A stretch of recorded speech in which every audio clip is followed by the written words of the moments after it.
Well, welcome to the second session of the day on Brexit and the last session of the conference. And this one is going to be specifically on trade policy. So you've had the big picture earlier about the entirety of Britain's future relationships with the EU and what Brexit will mean. And now we're going to deal specifically in this section with trade and commerce. And I don't think anyone would dispute the fact that trade and commerce is in fact the most important issue in all these negotiations, in the Brexit negotiations. Because from the British point of view, 44% of Britain's exports currently go to the EU. So it's a huge chunk of Britain's economy is linked to the EU. Whole sectors of British industry, like the revived car manufacturing industry, are solely predicated on having access to European markets and sell most of their cars into Europe. And from EU countries, of course, Britain alone is less important as a contributor to EU trade, but nonetheless, for some countries, like Ireland, for instance, Britain is Ireland's largest market out of individual countries, and certain sectors, such as the German car manufacturing sector, Britain is again a vital export market. So it would seem that everybody has a shared interest in making a Brexit negotiation, allowing much of what has grown up around it to continue. But as we're going to hear, if only things were that simple. However, just over the past few days, I'm not going to refer to the election again in Britain on June the 8th, because we covered that in the previous panel. But only yesterday and today we're getting reports, for instance, that the British Treasury Minister, Chancellor of the Exchequer, Philip Hammond, he is now insisting that jobs and the economy should be at the centre of Britain's negotiating stance with Europe in these Brexit negotiations. So there's no doubt that although topics like immigration drove the referendum vote last year, the concerns of manufacturers, of business, both small and big, are rapidly rising up the agenda and will be very, very influential in these talks, certainly on the British side and probably on the European side as well. So, to discuss all this in some detail and find out about all the options available to both sides to have a smooth Brexit in this, I've got a very distinguished panel to discuss this. First of all, on my left, I have Glenn Vaughan, who is the Chief Executive of the British Chambers of Commerce in Brussels. On his left, Elvire Fabry, who is a Senior Research Fellow at the Jacques Delors Institute in Paris, I presume. And then on my right, Christian Bluth, who's the Project Manager at the Bertelsmann Foundation from Germany. And then on my far right, although not in politics, is Vladimír Bärtl, who is the Deputy Minister for European Union and Foreign Trade Ministry of Industry and Trade of the Czech Republic. There was another gentleman on your list, also from the Czech Republic, on your programme, but he's unfortunately got the flu, so he's not making it today. So before I've invited each of the panelists to give an opening 3-minute statement on one aspect of the general subject, so they can state their points of view to begin with, and then we'll go over to a more free-ranging discussion. But just before that, I've been asked again to come up with a question, which you can vote on, and the results will come up on the screen.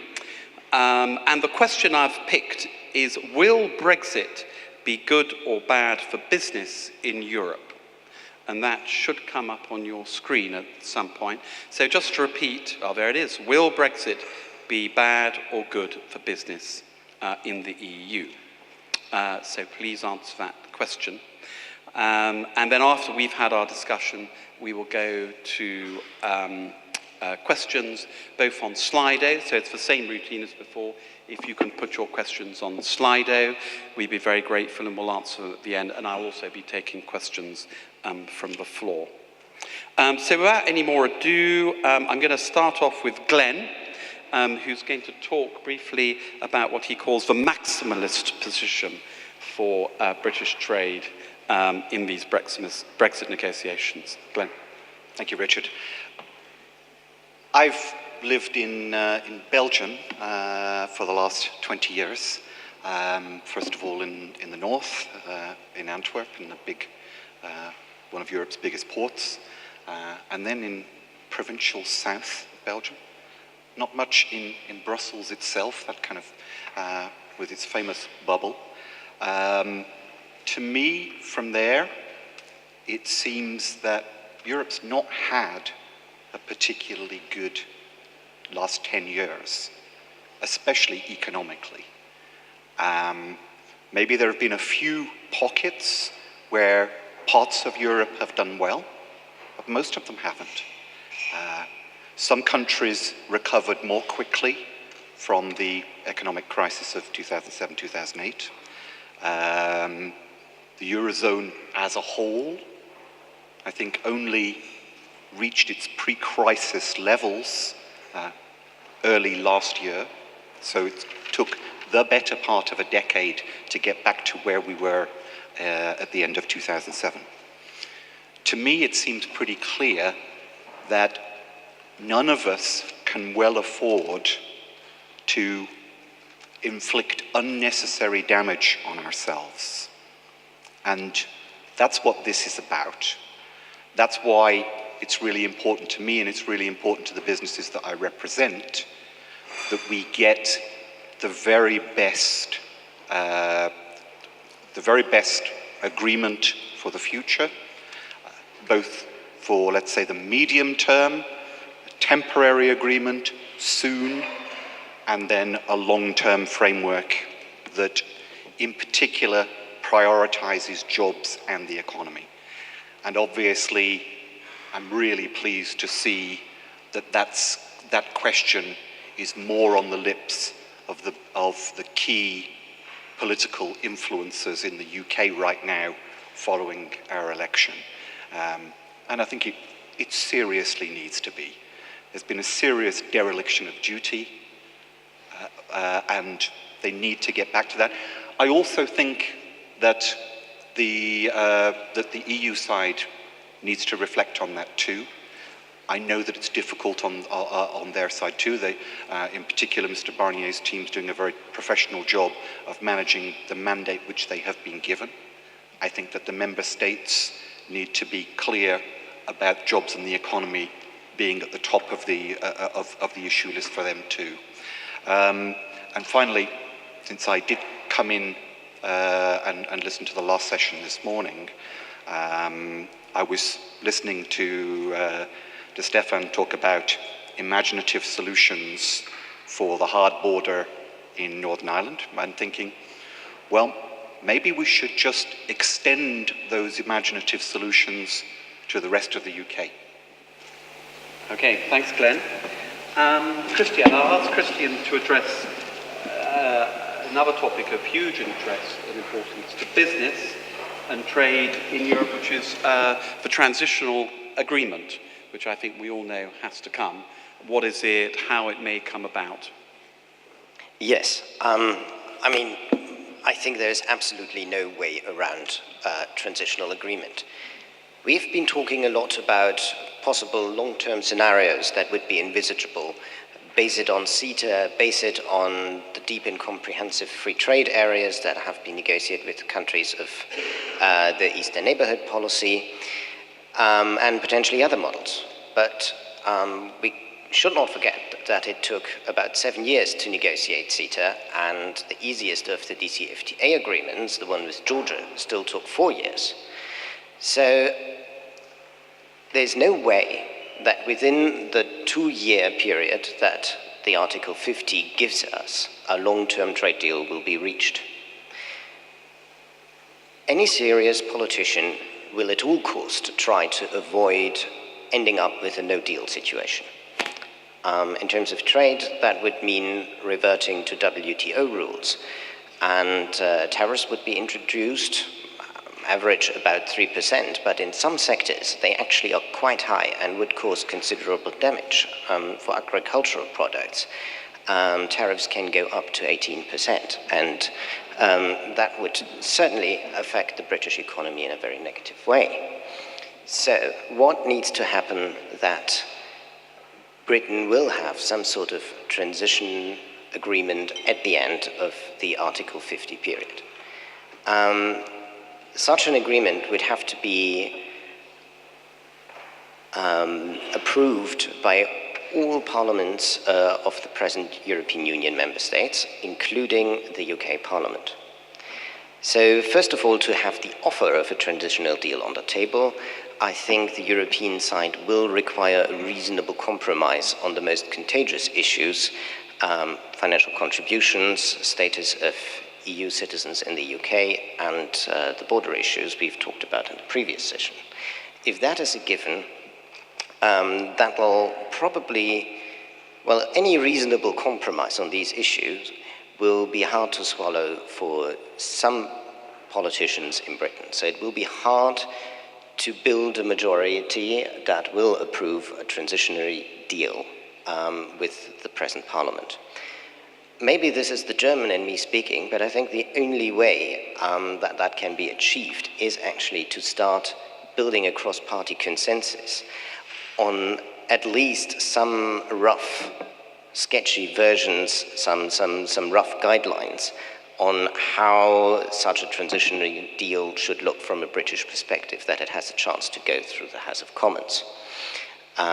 So we'll see how that will shape up in the end. So, yeah, Winston Churchill once said about the Americans that they can always be relied upon to do the right thing once they have exhausted all other possibilities. And maybe we'll discover that we can say the same thing about the British.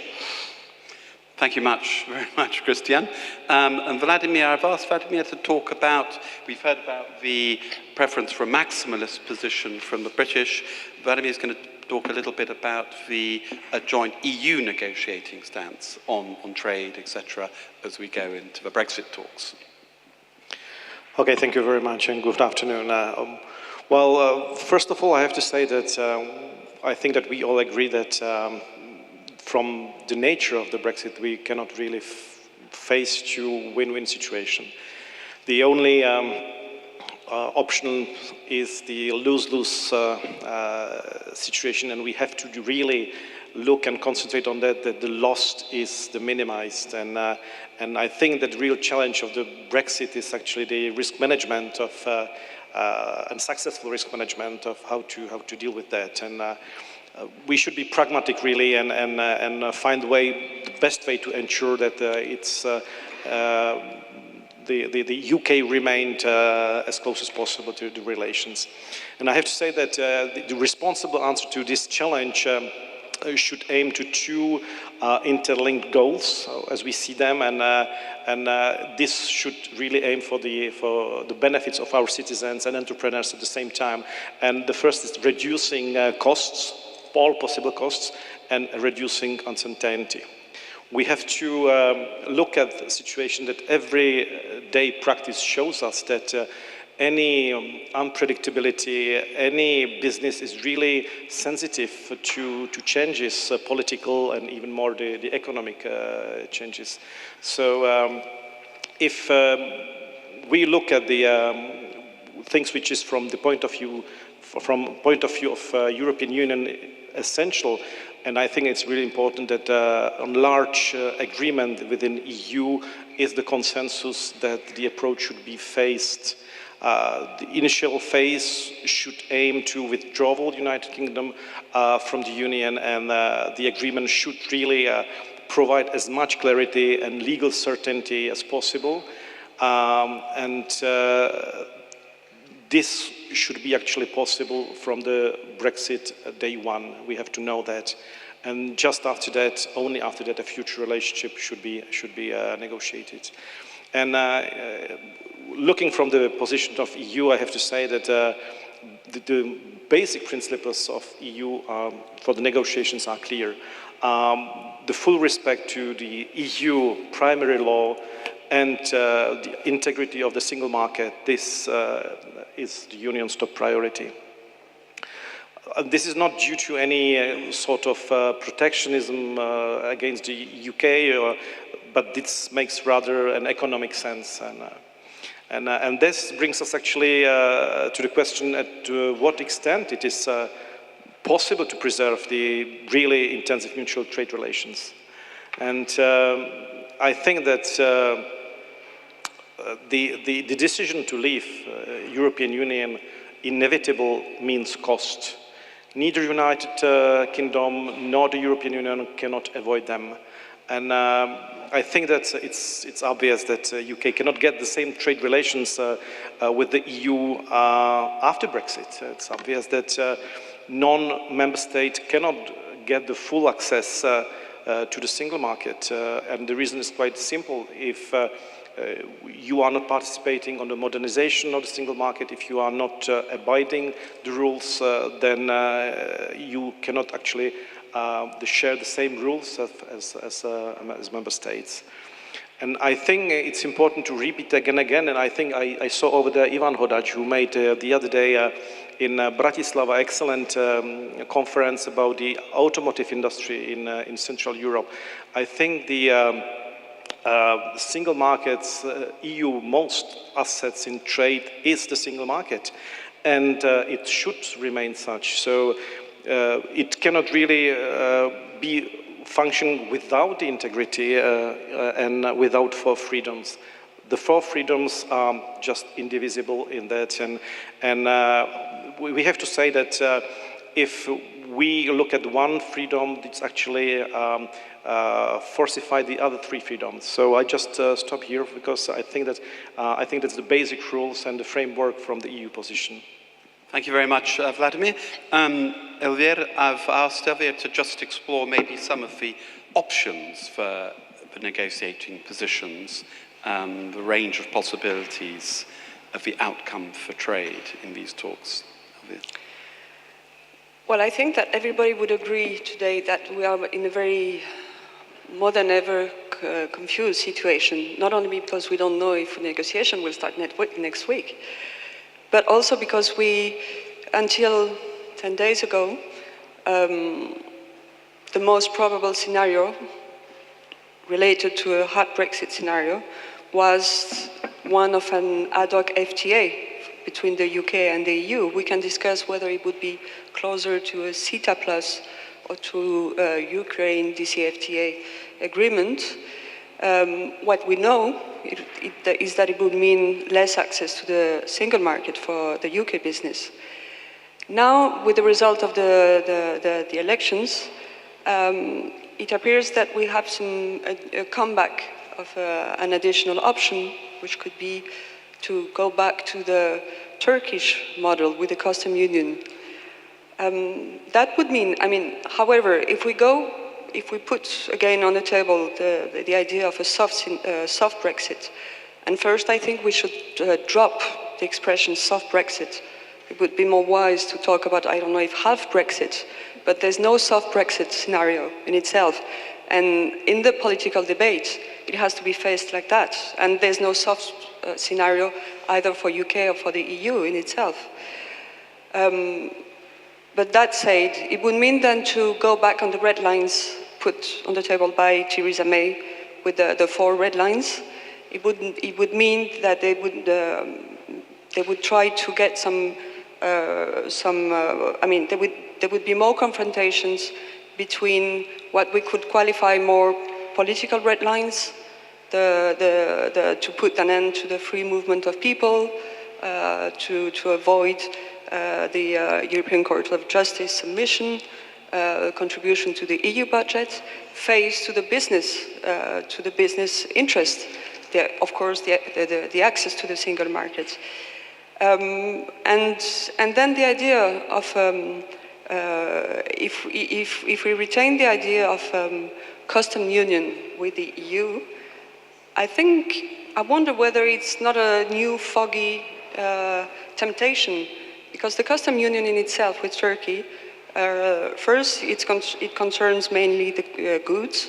It doesn't concern services. It doesn't concern public procurement, agriculture products. I mean, key element for the UK economy. And that's why Turkey has been calling for long for modernization of the custom union. It can be in itself a model. And it was intended to prepare membership of Turkey. So, I mean, there's something paradoxical between both. In the end, what we feel is that it will be difficult to make some progress in designing some scenario without more concrete debate on the UK side on what London wants for its future trade policy. Because the paradox is that the more free trade policy it will be looking for, the more loss of sovereignty it will lose. Because then it will mean more alignment and total alignment on EU regulations at the level of the WTO. It would mean to align on EU schedules. It would mean, I mean, it has a very concrete impact on that. And what in the end, the feeling that we have is that how Pascal Lamy is putting it very bluntly, is it's very hard to remove an egg from an omelette. Okay, thanks, Elvire. Just one thing, I'm going to continue using the term soft Brexit, because if I went back to England and started talking about a half Brexit, then the Brexiteers would be suspicious that I didn't want a Brexit at all. So words do count for a lot in this debate, but I take your point. So a couple of topics to discuss I'd like opinions on. First of all, we've had 3 days here. We haven't heard much about, or virtually nothing, in this Brexit debate about what business wants out of this, what the priorities should be or are for business in all this. As I say, it seems to be going up the agenda a bit more in Britain at the moment. So I wanted to ask our panelists how they see the role of business in these negotiations. What are the priorities for business in these negotiations? And thinking about priorities, are those priorities very complicated? Is it right? Can we talk about business in one word? After all, there are large international corporations, there are SMEs, and there are corner shops. You know, business is a very diverse collection of enterprises. And, you know, is it better to go a sector-by-sector approach? We've mentioned the automobile industry, which could be very affected by Brexit talks. Other sectors might not be affected at all. So what's the best way to approach business? And indeed, how can business influence these talks? We all agree that it would be good to retain as much trade as possible, much commerce between the UK and the EU as possible. How should business go about securing that when politicians, of course, seem to be set on very political goals? So I thought we might start with you, Glenn. You represent businesses. You've had a lot of experience lobbying for business. What are your thoughts on those questions? I think I'd start by saying that if we had our wish list, it would be no change, thank you very much. Okay. We actually want it to stay the way it is. This is really good. Anything from here is a lose. It just is. And so, of course, what we want is to lose as little as possible. You know, I've spent quite a lot of time in government offices being asked to talk about the opportunities, and I don't have much time for that, frankly. Most of what I see are the losses, not opportunities.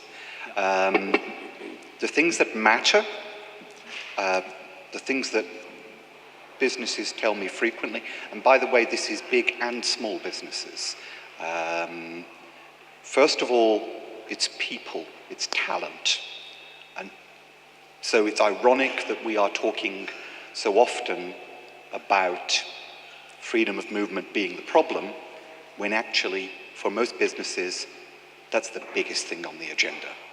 The ability to get people with the right skills and attributes in the right place is top of the agenda. And the second thing, for example, we talk a lot about the customs union. Tariffs, we're not really interested in tariffs very much either. Okay, they are for some very particular areas, some particular products and so on. Of course, it's important where the tariffs are big or where there are small quotas and so on. But for most businesses, what matters are two things. First of all, the regulations, the regulatory frameworks, and being in and not having two or more sets of regulatory frameworks and meeting one set of standards and then them not actually applying in the place where you want to sell your stuff. And the second of those, particularly around goods, is it's not customs union as such, it's customs arrangements. It's getting your stuff across the border to the place where it needs to be. And particularly when so much of what modern businesses do, and again, this is also big businesses and small businesses, relies on getting your things to the right place at the right time within a relatively small window. So if there were a solution, if there were an end solution which says, okay, the UK is not in the customs union, it's not, I don't see the customs union as being the big issue. I see smooth arrangements for customs being the thing that's needed. And Glenn, can I just ask you to clarify? That's very good. Now, is British business and European business aligned on those issues? For instance, talent. I know British industry, British business is desperately worried about being denied access to European talent. Whole sectors of the British economy, notably the fintech sector, the greatest success, the fastest growing sector in the British economy over the last 10 years, is entirely built on European talent, attracting European talent to Britain. So Britain is desperately worried about this. But as far as you know, what's happening on the other side? Do the Europeans worry about, well, your two big things, regulation and talent, as much as the Brits do? Yes. Okay. That's a simple answer. On talent, by the way, we all know about some of these obvious, the sort of much talked about sectors like fintech and so on. My colleagues in London and the British Chambers of Commerce published some research recently from member companies across the UK, from mainly small companies. The big issue for a big section of the small companies, and the biggest issue for those small and medium-sized companies is mid-level skills. Yeah. It's not the let's say the kind of super high flyers and whatever. It's solid, straightforward, skilled people that you need across your company. As far as the kind of talent and regulation issues are concerned, those are common. I mean, I do work with companies in Belgium, British companies and others. GlaxoSmithKline has its Worldwide Vaccines HQ just down the road from us outside of Brussels. They employ 9,000 people. They are constantly looking for talent. And I would say, by the way, that there the issue is not just about the way in which the EU works to facilitate the movement of talent, but also the arrangements for with third countries and the rest of the world. So that's still, whilst we're talking all about the EU, the rest of the world is a big issue too. Yeah. Okay, thanks, Glenn. Christy, can I turn to you? What do you think about this question, particularly from the European point of view and in terms of countries and different sectors and how they would look at the Brexit negotiations? Yes, well, I can't really give a micro perspective from within a company, which would probably be the most interesting thing. But what we have analyzed is sectoral effects of Brexit, and of course you can draw your conclusions from that.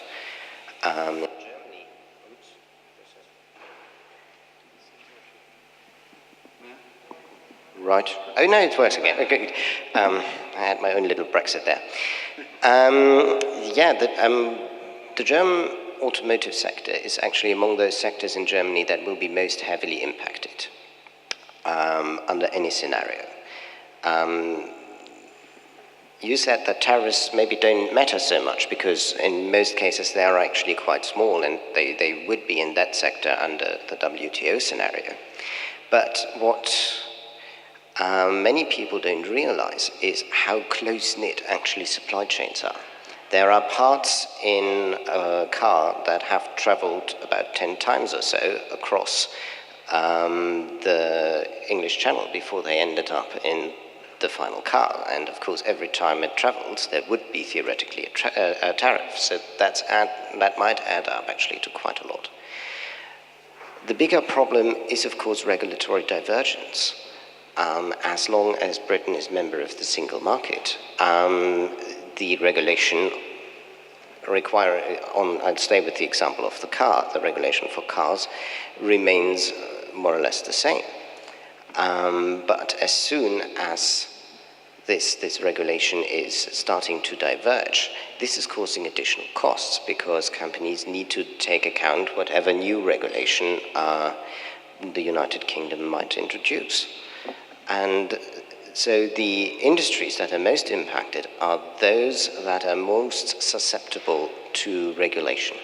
This is, for Germany, mostly the automotive sector, but for Britain, this is, of course, finance. We all know that especially regulation in finance is an important issue. It's also the chemical industry, and it is agriculture, although that's mostly harmed by tariffs rather than different diverging regulatory norms.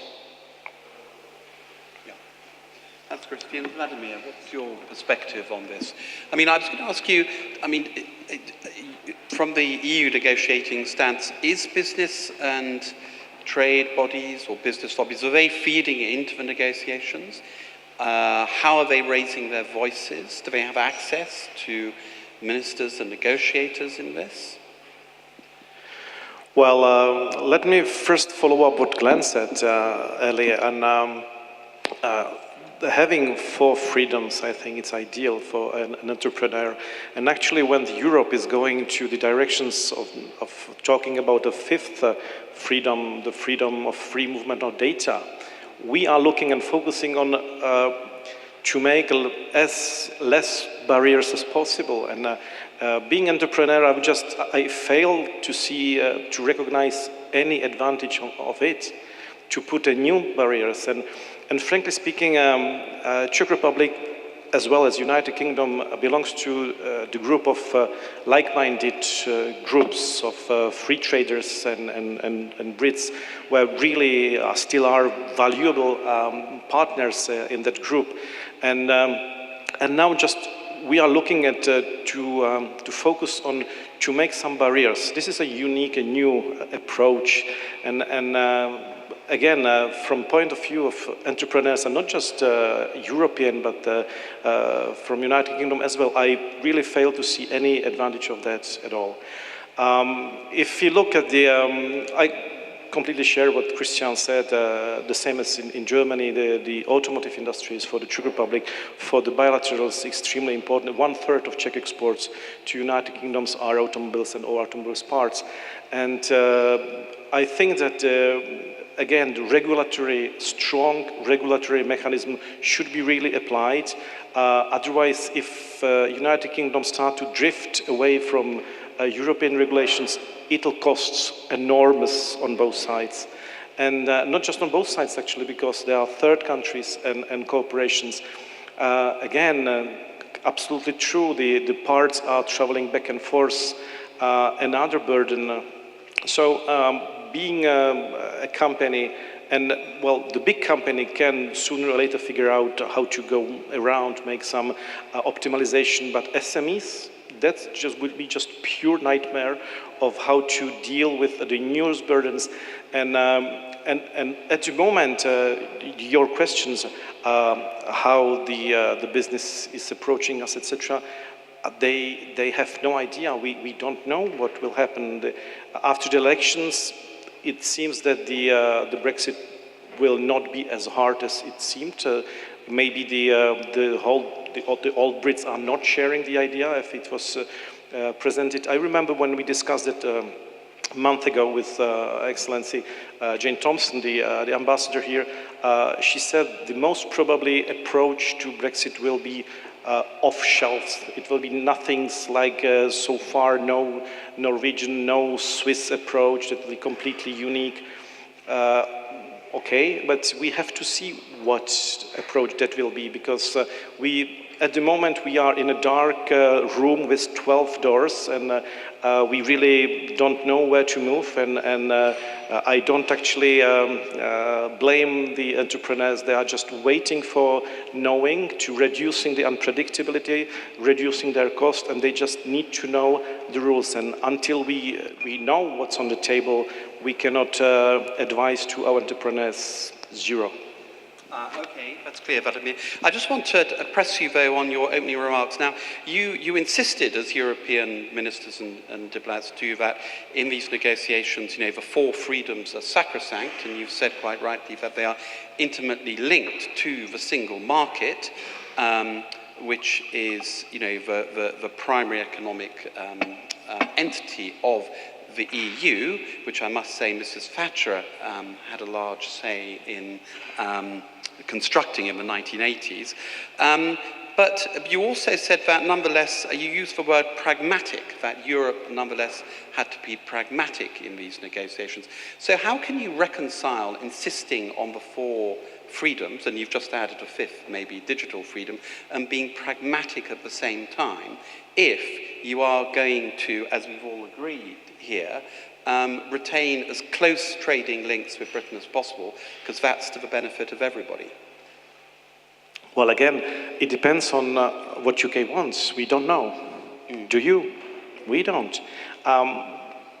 We can be pragmatic at the moment when we know what's on the other side of the negotiation table, and we don't know that.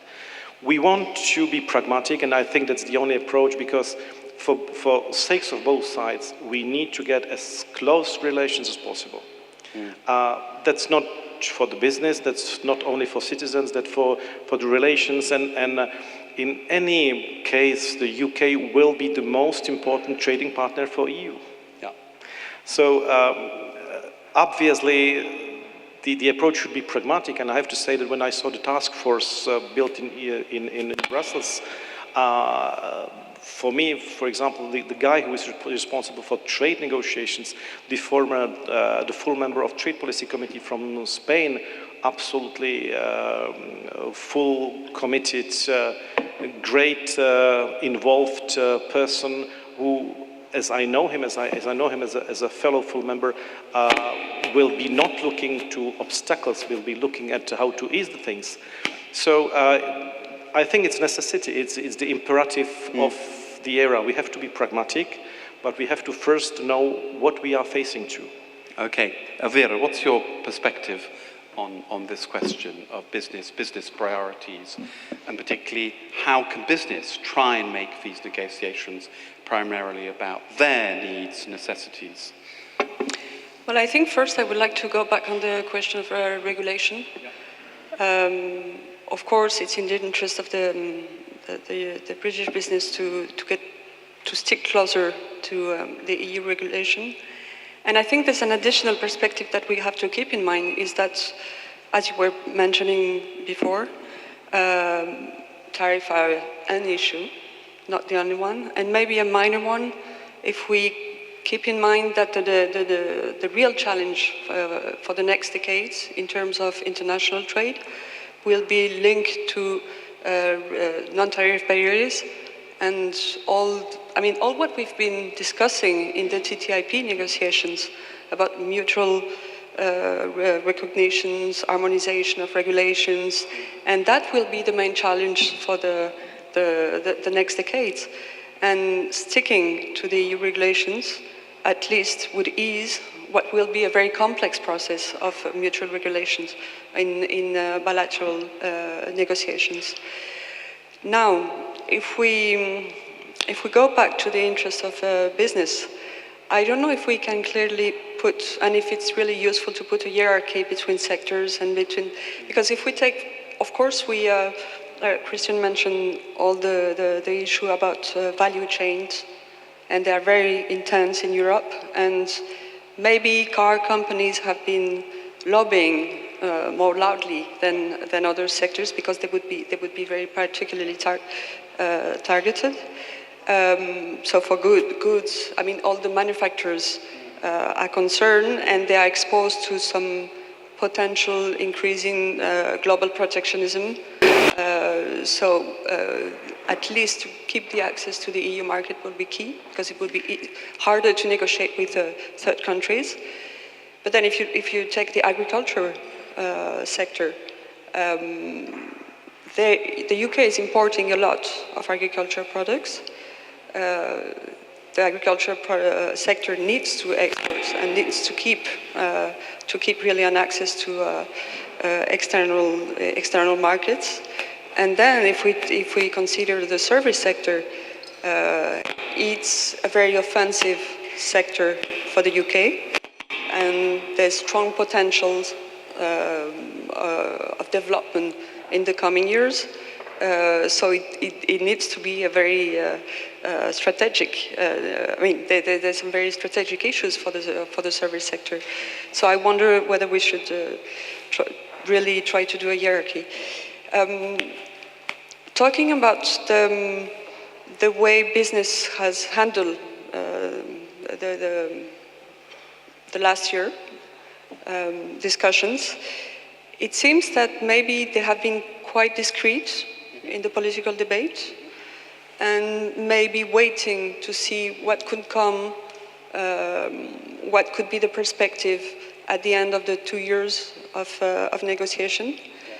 Now that it's more clear that, at least on the EU side, the sequencing means that there wouldn't be an agreement, association agreement, at the end of those 2 years, and we'll probably have a very long transition period, and we can enter maybe in a, let's say, a small decade of negotiation of an ad hoc FTA. That means that it would leave business can't wait to wait until that much to get some more visibility, and is getting more nervous. And the small movements that we have noticed from business companies now taking some strategic decisions may multiply in the coming month and year, and that in itself will put pressure on the political debate. I mean, it would really put pressure. Okay, yeah, I mean, that's very interesting, because I was going to come on to that question of sequencing. I wanted to put to you all, because as we've heard here over several days, many people are arguing that, the first thing on the table, certainly for the Europeans, is the British bill, the exit bill, and a lot of Europeans say, well, give us our money, and then we'll talk about everything else. I mean, is there an argument, if you just said that, in fact, the most important element of this is to resolve trade, market access, etc., because business, especially big business, they make decisions 2, 3, 4, 5 years out. They have very long time horizons for making big investment decisions.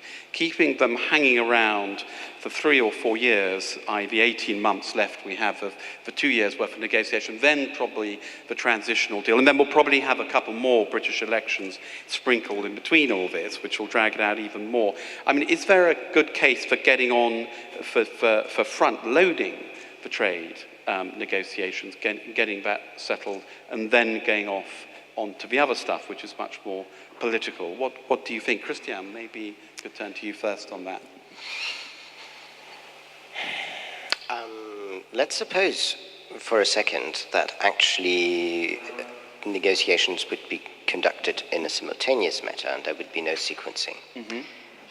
Does the British negotiating team that is maybe packing its bags to go to Brussels next week know what kind of trade deal they would ideally like?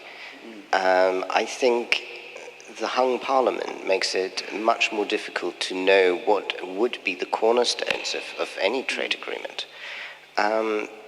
So I don't think actually it really matters whether for the long-term deal whether there is sequencing or not, because, well, of course the European Union is going to use sequencing to get the contagious exit things out of the way and get a good deal from a European perspective. By the way, I don't think you should call it the exit bill, because it's not a punishment, it's just settling the amount that British have. Paying your hotel. Yes. So, yeah, and then the next thing will be the transitional deal. So maybe I'm being naive, but I think the ideal transitional deal would be to just keep everything as it is for as long as necessary. Yeah. And that doesn't seem to me a very complicated thing to do. But of course, the value of a transitional deal is diminished the later it comes in the 2-year Brexit negotiations. Companies need to prepare for the scenario of a no deal. And that means that, well, I mean, every company knows their own time horizon that they need to prepare for what is going to happen. But we see it in the financial sector probably most obviously, that already most companies have very precise plans what they're going to do, and they'll start executing those from the summer onwards. Yeah. This is British banks going off to Paris, Dublin, etc. I presume you're talking about. Yeah. Okay, Vladimír, you've sort of hinted really at the answer, but what are your views on sequencing? Is it important where, say, trade negotiations come in the talks? Can it all be done simultaneously, or are you, as a part of the EU negotiating, are you going to insist on settling the bill first? Well, I don't know if I would call it settling the bill. It's but let's look at that. It's a divorce, and if you are divorcing, you want to settle things. And what you are suggesting, or as alternative, is that you are negotiating going outside to cinema with your ex before you settle the bill, and I think it's probably unhealthy relations. And I think more civilized, perhaps. Yeah. Well, and that's also maybe the reason that settling the bill, as you call it, could be civilized without emotions. I think that the whole Brexit, we are not happy about that, but we are not suicidal unhappy. That's the fact. We faced to it, and now it's a situation, and I think that the fact that the whole EU is united behind the decision, it should be faced. And first, let's look, and you are leaving, so let's clean the table, and then let's look at the new how to create the new ties. I think the sequence is just natural. Taking the example from human relations to the national relations, and again coming back to the word of pragmatic, we don't want to create an enemies, neither European Union nor the United Kingdom, I presume. So every step we do, we should look at that. We are dealing with our future best trade partner from European perspective. So. You're important for us, and so. Okay, thank you, Vladimír. Glenn, any thoughts on that, on the sequencing? I suspect you probably have a very different point of view. I'm not sure that I do have a different point of view. I think that from where I see it in Brussels, and I know that when I talk to my colleagues back home, they would wish that it were different. But simultaneous discussion isn't going to happen, or at least not without quite a lot of difficult discussions between the EU 27, and that's why we are where we are. Rather than we would say, well then recognise that that's how it is and get on with it. Okay. We need to have that discussion, get it out of the way in order to move on to the important stuff. I think that the other quick points that I would make is businesses aren't sitting on their hands and waiting. They're making plans and they're executing, and that is very few of those businesses are then going to want to trumpet the fact that they are making very significant decisions that will affect jobs in the future in the UK, but they are doing it. It won't be a stampede immediately, but there will be very significant discussions which will have much bigger implications in the future for the way that those businesses develop. And then on making the business case, I don't think business has stopped making this case in the UK. What's changed is that is whether people and or politicians are actually listening. And so the willingness to hear that case now does potentially change the way that things might move. Okay, thanks, Dan. Elvire, you've already mentioned sequencing. So can we go on to the other questions? I'll come to you first on the Slido questions, or do you have anything particular you want to add? Yeah. Just a small thing. Okay. Just on a small remark on the exit bill, if we stick to that expression. It's hard to move on vocabulary. Well, whatever the level of the exit bill at the end is, it has the potential to prompt up quite some political crisis in the UK, and the acceptability of that bill will be hard. So I wonder whether in the sequencing we should first privilege the idea that the UK clarifies really his priorities, intentions in terms of trade policy, in terms, I mean, time is really running, and if in a year time we end with a more clear perception and discourse on that aspect, it could ease also the discussion that will happen on the exit bill. And so I think that's something that should be prepared more actively on the sequencing itself. Okay, thanks, Elvire. Now we've got some very good questions on the Slido, so I'm going to turn to these now and then take some questions from the floor too. But we've got four very good ones. So I'll deal with the top three. You can all see on the screen because they've got a lot of votes. The first one is, which EU states will be most affected economically by Brexit? The second one is, do you think UK could still opt to stay in the single market given the recent election results? And the third one is, the third one is, given that 75% of the EU economy is essentially not covered by the single market services, aren't we exaggerating the likely impact of Brexit? Let's take the first one first. Which EU states will be most affected economically by Brexit? Who wants to take that first? Christian? Yeah. Yes. Well, actually, we did a study on these trade effects with the IFO Institute in Munich. So all I'm going to refer to when I answer these three questions comes from this study. So the state that is actually going to be affected most by Brexit is Ireland. The expected economic effects there are worse than they are in the United Kingdom. And then sort of second on our list is the United Kingdom. Then you have Belgium and the Netherlands, but there already the effects get much smaller than we have for the two top countries, Ireland and the UK.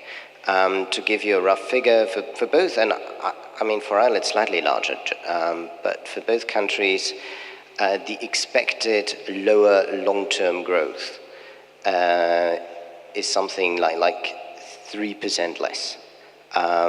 For the average of the EU, we are talking about something like 0.3, so there is a significant difference. Shall I go on and answer the... One on the 75% of the EU economy. Yes. Good question, by the way. Yes, of course you're right that the single market is not as developed maybe as it should be when it comes to services, and that has been a legitimate point of complaint for Britain, and it has maybe not gained as much as it has potentially could. Still, I think that the trade models mostly run a risk of slightly underestimating the effects rather than overestimating it. The reason for that is that in order to calibrate all these models, you base them on historic data. And historic data you only have really about the creation of free trade areas and not about dismantling one. So I believe that over time, the longer you have a trade agreement as the single market is, the more close-knit actually become the ties. And if they're severed, that'll probably give you more than just inversing the integration effect you had at the beginning. But here we are in a territory where most economists don't really have a map and struggle a bit what to base this on. Thanks. What about the question, do you think the UK could still opt to stay in the single market given the recent election results? So does anyone who wants to take that? Glenn, do you want to? I think, first of all, what would we want? Well, yes, actually, we would want the UK to elect to stay in the European single market. It certainly could in the medium term in terms of a transition. Why not? That would be a very sensible solution, even if it's not acceptable for the long term. And maybe that will still be the case. It's still a very difficult set of discussions, even if you take the Labour Party currently talking about the importance of a soft Brexit. They are still talking about some issues which would not allow us to stay inside the single market in the long term. But as a transition, that would probably be a very sensible thing, and I think there's a lot more openness to a gradual and slow transition and a real thorough negotiation of a future comprehensive free trade agreement whilst that's happening.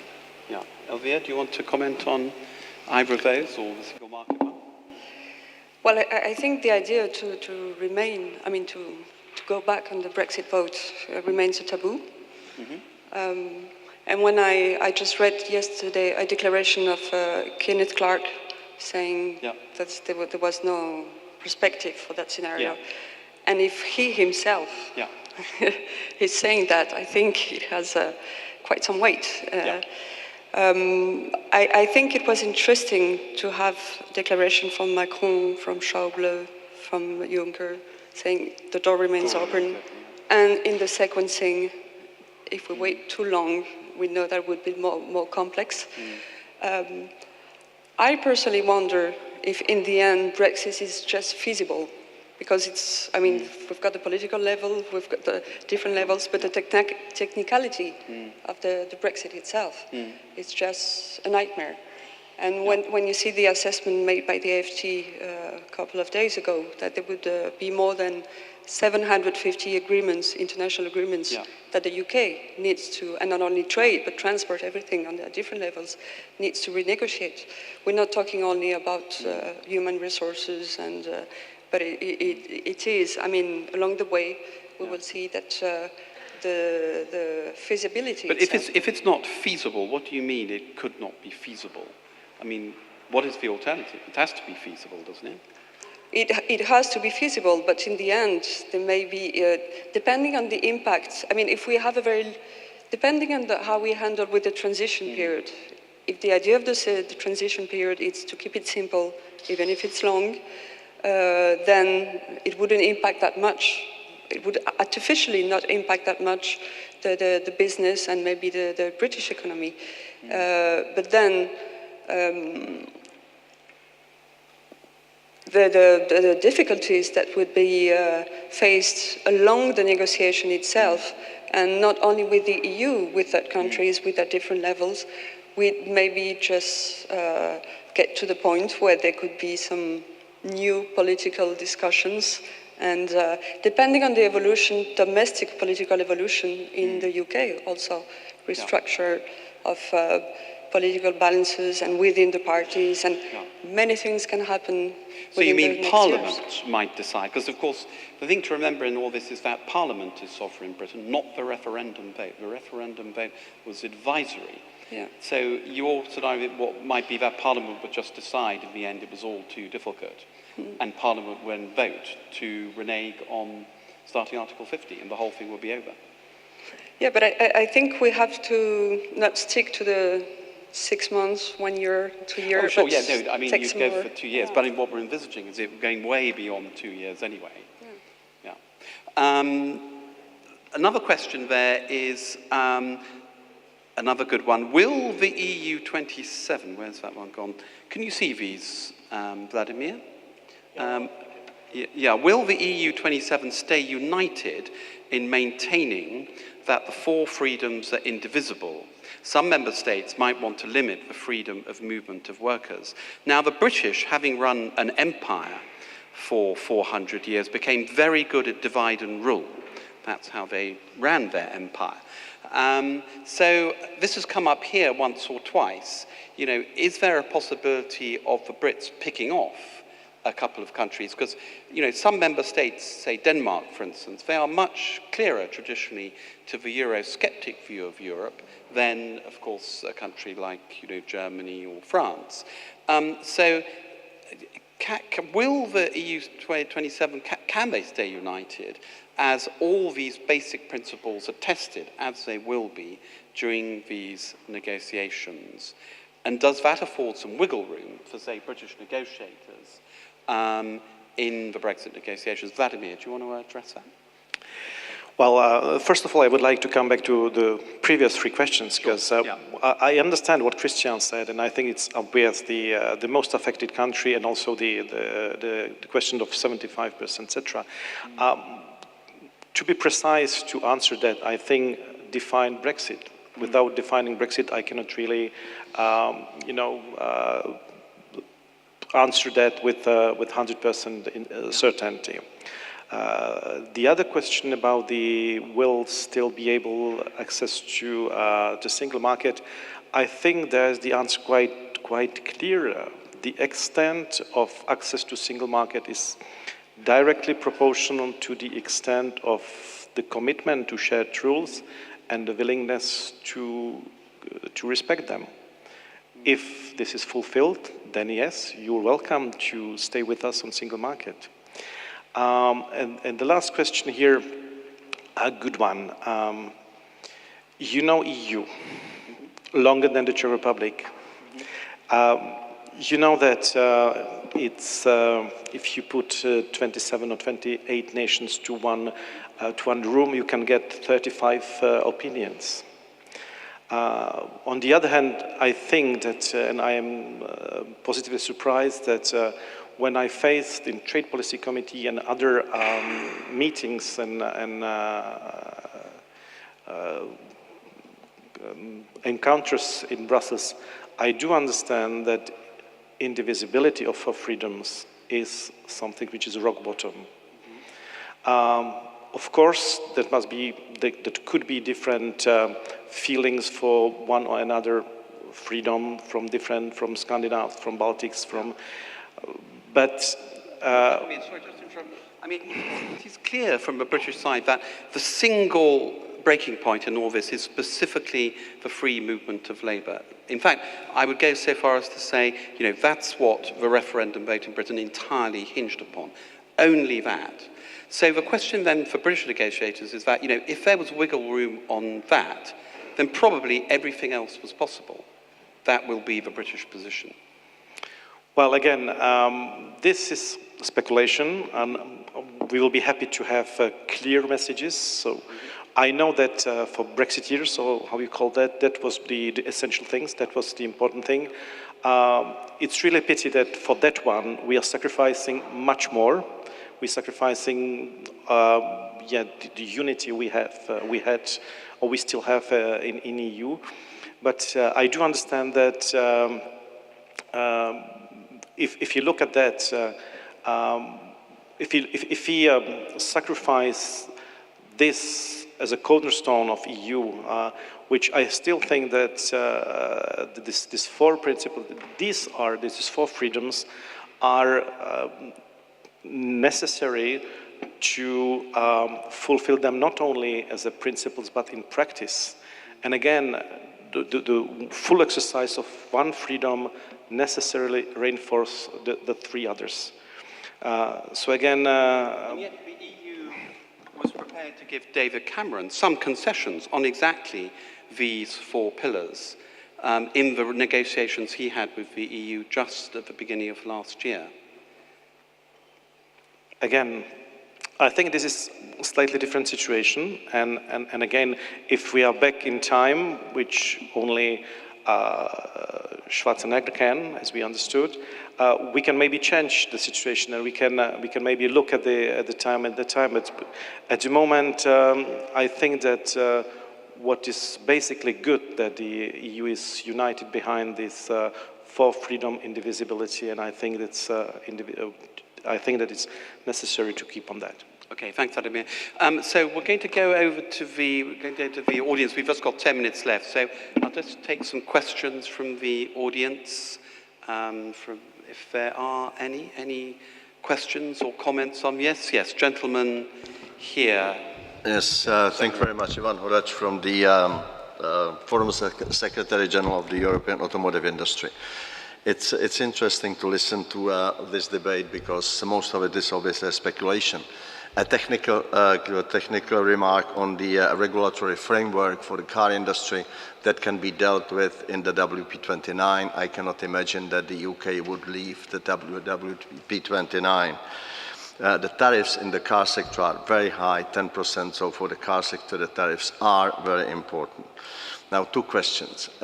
First, during the campaign before the referendum, the business stayed away from it and was in fact asked to stay away from it, at least on the European side. Now the business is going to be involved in the negotiations. How this is going to change the whole dynamics of the game. Because the businesses now have the business both in Europe and in the UK, the CBI and the Business Europe will be very much involved in it. So how this will change the dynamics. Second question, nobody mentioned the TTIP. Now, in case that we would like to continue that, or the United States would agree that we pick up the bits and pieces, we have at least 2 years negotiation with the UK, probably a transitional period, whatever it is. How is this going to influence the potential restart of the TTIP negotiation? Thank you. Thank you very much. Any other questions from the floor before I put that to the panel? Okay, well, who wants to answer? Two questions there, really. First of all, business is now going to get engaged in these Brexit negotiations. Business is going to get engaged in these negotiations on the European side. How will that alter things, and also the consequences for TTIP? Who wants to? Any of you? Elvire, do you want to? I was more interested by the second one. Do the second one first. Then. Yeah, on TTIP.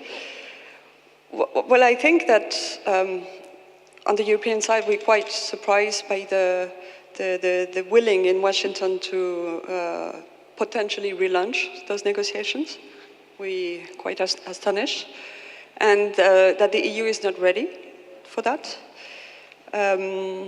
So, however, it would be, I mean, it's too soon, and Commissioner Malmström made it very clear that for the moment we, at least, however, before the German elections, and we would need much more visibility on Trump's trade policy in the coming months and years. I don't see how we could again go back on those very hard issues of public procurement opening on the US side and agriculture market access on the European side with more visibility when we have so many questions, remaining questions on Trump trade policy. And so I don't see for the moment any real concrete link with that we could make with Brexit. One thing for sure is that the perspective of renegotiating agreements with third countries for Britain is not a very short-term perspective, not only legally because of the necessary sequencing of exiting the EU first, but because the third countries need to have more visibility on the new relation between the EU and the UK to really know with whom they are negotiating with. So I think that postpones any potential interesting renegotiation for the UK. Okay, thanks, Elvire. Anyone else want to? Yeah, can you let me follow to Elvire? Yeah. First of all, I think that TTIP, we were joking at the beginning about the TTIP, and finally, Richard, we got there. Cecilia Malmström mentioned the other day that TTIP is in a freezer. And we're joking that let's hope that no one will take the power out from the freezer. And we are still hoping that we will get back to TTIP. And I think that sooner or later, and the signals we have from Washington, the Republicans who are surrounding the presidents, they know the importance of creating jobs and importance of free trade. So sooner or later, they will try to educate somehow and show the perspective of free trade. It could be rebranded, it could be new name, it could be not TTIP anymore, and obviously Europe will have to sacrifice some of the offensive interests, like probably the public procurement, as obviously the Buy American Acts and making even heavier than so far is going to opposite directions than the public procurement. But we have CETA on table, and the EU successful negotiation with Canada. And so far, and Christian mentioned it in the beginning, and in the beginning of the panel, yeah, it was 7 years of negotiations. It's really comprehensive. It's something, from my point of view, is the best free trade agreement European Commission's ever negotiated. Mm-hmm.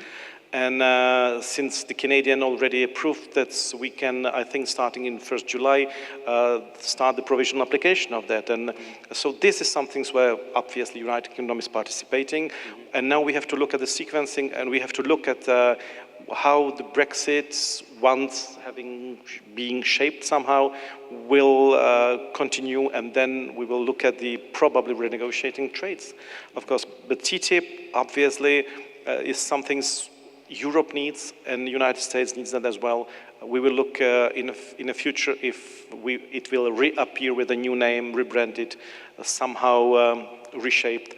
But I truly believe that both entities needs that to set up the trade rules. Okay, but Christian, do you just want to deal with the other aspect of the question about what difference business taking a bigger role in the negotiations will now have, if business is now more at the forefront from the EU side? I'm not sure really if I can comment on that. Okay. I don't think I have really enough insight into how businesses actually work, okay. So maybe that's more a question for you. Yeah, I think that it is very significant, actually, and I suppose I would come back to the point that I made earlier. You can't hear? Okay. So I come back to the point that I made earlier, that it depends whether people are listening or not. Yeah. Now people are listening. I think it's significant that there were some key ministers in the UK government who immediately following the general election spent their weekend talking to the CBI, the Manufacturers Association, the engineering employers, and so on. And I think that the fact that those key people were the first thing that they did was talk to business was very important.